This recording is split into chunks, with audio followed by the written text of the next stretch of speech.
So we're sitting here with Danny. It's been a while since we've seen you. Yeah, nice seeing you again. And you too, Cody. What's up, Dave?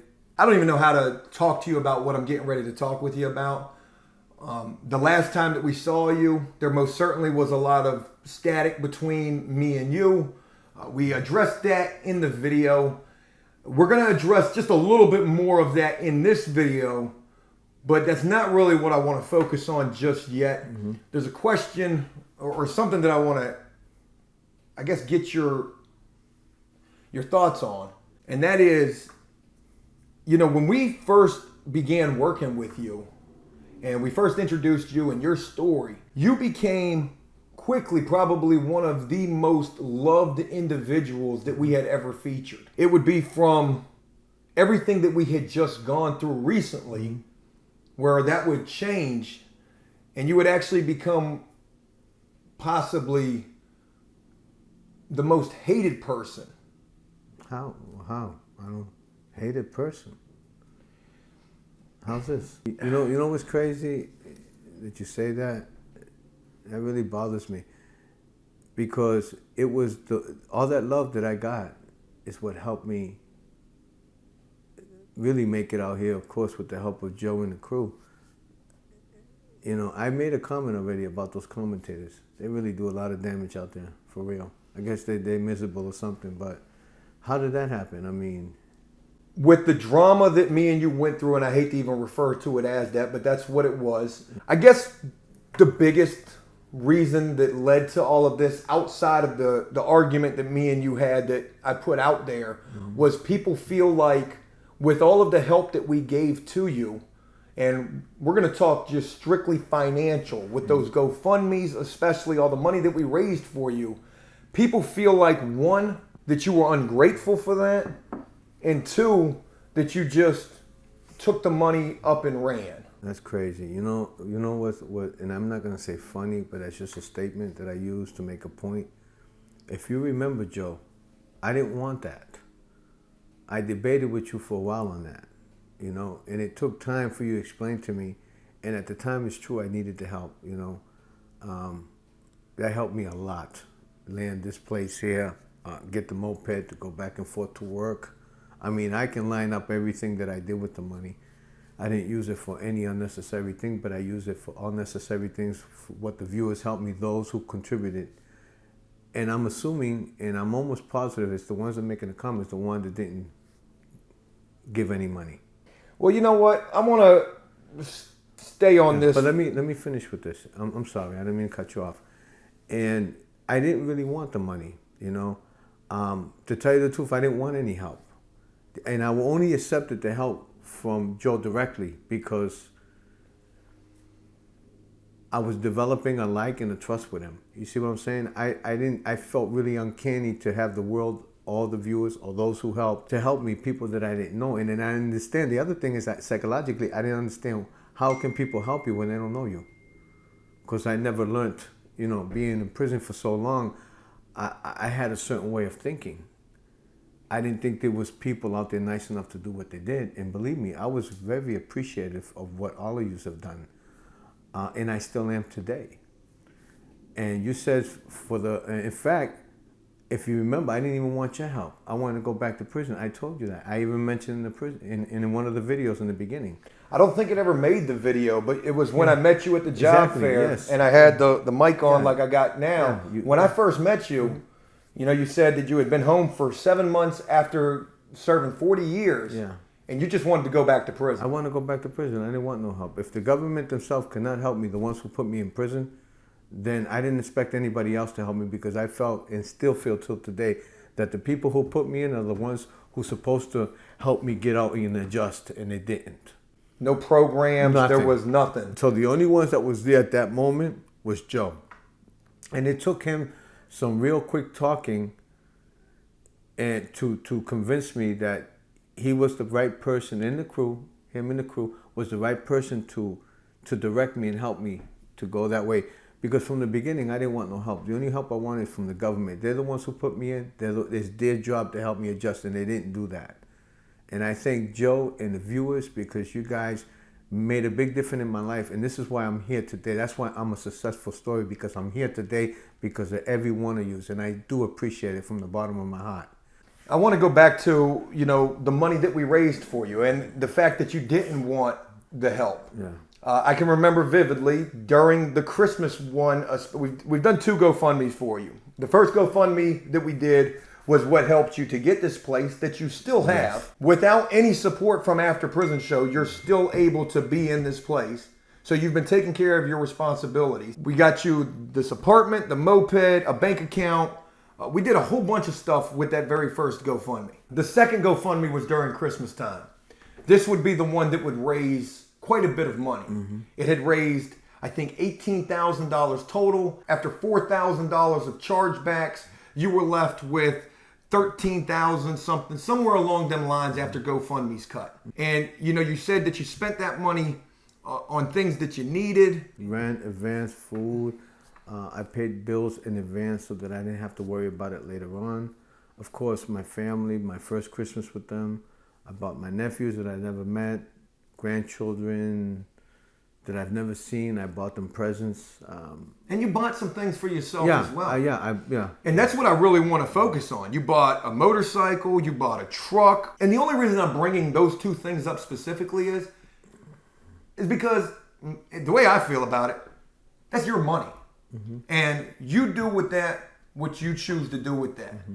And you did handle that money responsibly. Like you said, you paid your bills up a couple of months in advance. Mm-hmm. You were able to buy Christmas gifts for everybody. Mm-hmm.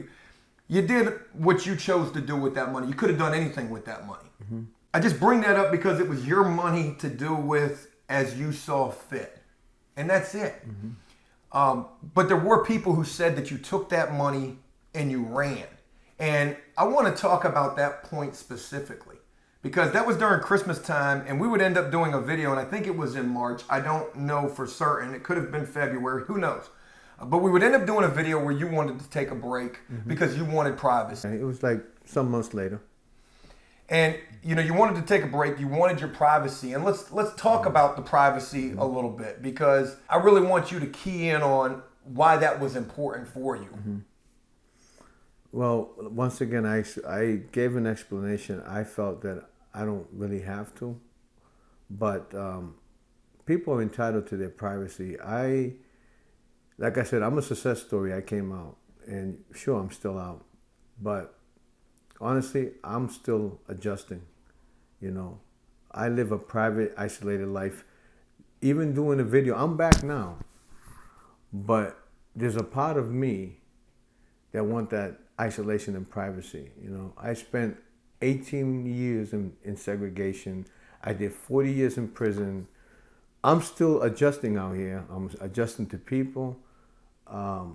Like I said, it's not easy for me, even though I'm out here and I'm successful. It's still tough for me, mentally and emotionally.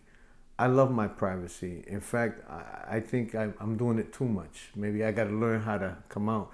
So, like I said, I was going through some things which is personal. I needed isolation, and I chose to take a break. Now, that's my choice. That's nobody else's choice. Nor does anybody have a right to take that choice away from me. Sometimes I go through these stages which I need some isolation, I need some privacy. And now, addressing what I want to address earlier, you said we had a beef. Joe may call it like that. I don't see it like that. The way I look at it, friends always have their up and downs. I beef with my sisters, and I may not talk to them for a couple of months, but we always return to one another.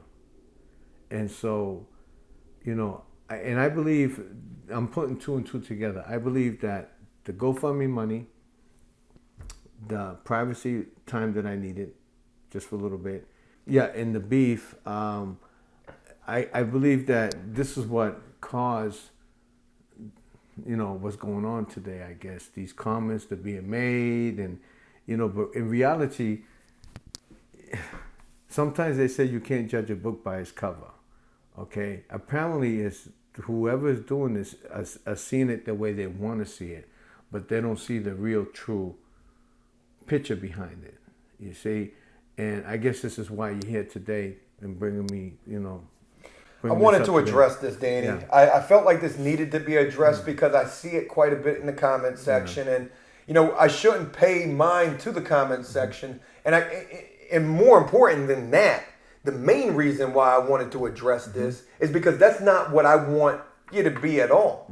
I never brought you on to After Prison Show to one day have it be that it would seem like you're a disliked individual when everything that we had done with you was so positive and so amazing, and we were hearing a story that nobody could imagine what you had been through and what you probably still go through on a daily basis. Oh, yeah. Because you mentioned the psychological issues. Yeah.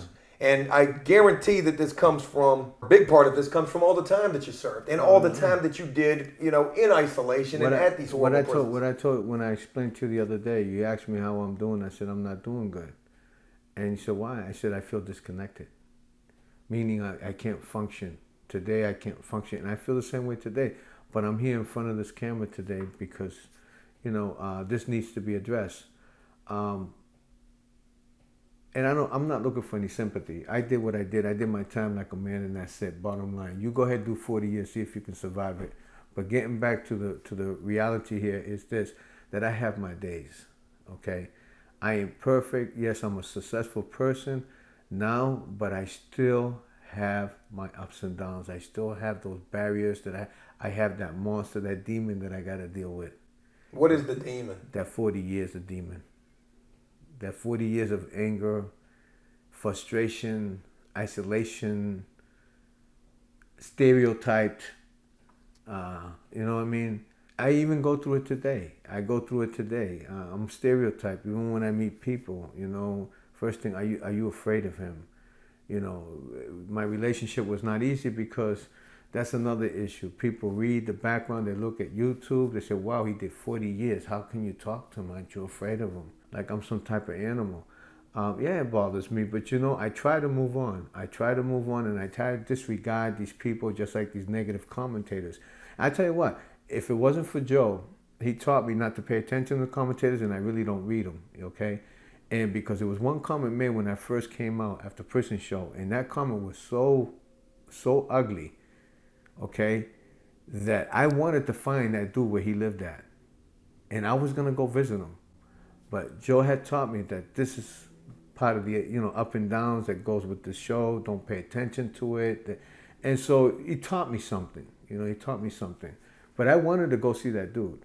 You better believe I was going to go see him, but I didn't because Joe talked me out of it. He explained to me this. We would have never found him, but, Yeah, you told me there's no way that we can be found, right? I think a big part of what you're saying right there is powerful on the level that, you deal with anger issues, you deal with all sorts adjusting. Main thing is adjusting. Is they don't prepare you for this in prison. They don't do nothing except they make monsters. They create monsters, and then they release you. And I shared you could have said probably 90% of my life, and I think that was too much, but I don't regret it. And then here we come with commentators that take one issue and then take another issue and connect it with this issue, which it doesn't belong together, and run with it and say, well, Danny just used us for the money. He took off with the money, and the issue with Joe. Listen, people have their up and down every day, okay? And right now is a true fact that there's not an issue going on because he's sitting here in my place and he's welcome here anytime along with Cody. If there was a real issue and it was really that serious, Joe would not be sitting here. Now, people make mistakes. I made many of them. We're not perfect. But I don't think it's fair for these people to be running with and trying to make a connection where there's no connection. It's sad though. And it really bothers me because I love my viewers. I still do. And I miss every one of you. And I made that comment all the time, and I made it straight from my heart. I also thank every one of you for what you've done because, like I said, and I'll say it again, if it wasn't for you, the true viewers now, and Joe and the crew, I would not be here. I would not be here, for real. And I tell you, I swear my mama, God bless her soul, that I would not be sitting right here. I'll be back in that prison system. And that fact alone is the biggest reason why, no matter what it ever is, me and you have had ups and downs in the past. Arguments. It's going to happen. And we've always worked through it. Yeah. The last one, I handled it bad. But you know, Joe, it doesn't matter. It's how I feel about it. I understand. Everybody make mistakes. I made them, and I hope that I'm forgiven for them. You know, how can I make a mistake and I'm forgiven, but I can't forgive you? Or why should I judge it any other different than any other mistakes? It's done for me. It's done. It's over with. You know, and that's another thing too that I'm learning to understand and let go of things and not get angry. I may get angry for that moment, but I'm learning to release it. Well, I want to put something out there. And that's the biggest problem I had in my life. I want to put something out there, and I'm not going to put it out there all the way, but there was a time just recently when I was talking with you on the phone, and you were going through some stuff, and you were sharing with me what you were going through. You were concerned and worried, and I've seen these situations with you in the past where this could be enough for you to fly off the handle. Mm-hmm. But as I was talking with you about this particular situation that you were going through, you were actually calm about it. For me personally, I'm no doctor, I'm no psychologist, but just as a person to know how you could have and sometimes used to react to a situation, to see you react to a situation in the future or further along in a different way, in a more calm way, I see growth in you. And as you say, you know, you are still adjusting out here, and it's a process for you. You know, nobody could have prepared you for coming home after 40 years in prison and expected you to be okay. Mm-hmm. And when you got locked up for all of this time, nobody expected you to come home, but you did. And we worked with you, and you worked with yourself, and you're just as big of a part of the reason why you're still here right now, because it ultimately is the choices that you make every day that determine that. I can't never let go of the fact that a guy like you, who probably stood zero chance in the world, you told me the very first time that I met you that you just wanted to go back to prison, is still out here and is still doing good. I struggle with that though every day. It's so easy to go into prison, you know, especially when you've been part of the system for so long. The hardest thing that I've learned is to stay out and to deal. And just the stress level for me is just unbelievable. A few people who understand says, you know, you're one of the strongest individuals mentally that I've ever met to do 18 years in segregation, do 40 years. And by the way, I did it for protecting my family, okay? But getting back to the point, I still struggle every day. I'm human. I mean, I'm not a machine. I'm not Superman. I'm just a regular person, and I'm struggling every day. But I'm learning from it, and at the same time, I have my days. I have certain times that I want to take a time out, and that's what I did. And I asked for time out. What I got a little bit heated about, and I put it heated because it's not super angry, but I got heated, is when I text and I didn't get no response from you. And so, of course, my mind started thinking as prison, oh, he's disrespecting me. You see, once again, it's that prison mentality, and it's hard to adjust. I'm learning as I go along. Every day is a learning process for me. I learn every day, like I said. My life has changed. I still struggle, you know, because of the new things. My life has changed. It took a different role. It's a role that I'm not used to. I'm learning in the process. I don't regret that either. But you know, it's what it is, you know. And I don't know why people are gonna take me for the most loved person, you know, to the most hated. That really hurts me. That bothers me because, man, I gave like 90% of my story, my life to the world, you know, whoever's watching.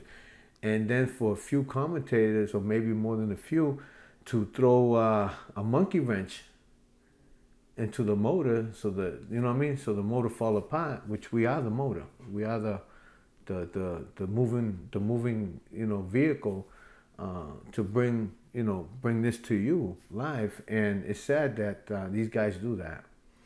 Create chaos. They just love creating chaos for no reason at all. I think a point that I was trying to make earlier that I lost my train of thought on was like I said, nobody could prepare you for coming home and how to respond to the world after all the time that you served.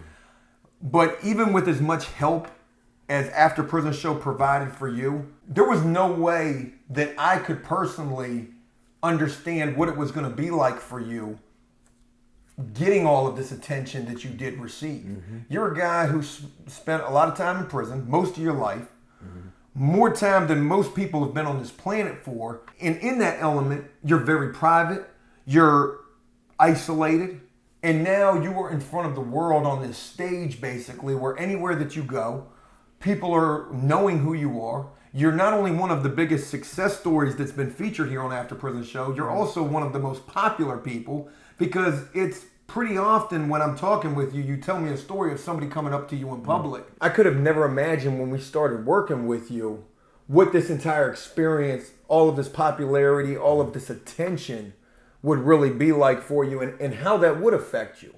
Yeah, that's, when you was talking, I thought I didn't come into this to seek to be famous. I really didn't. I still don't think that way. But what I did accept it, and what I did receive from all this was support.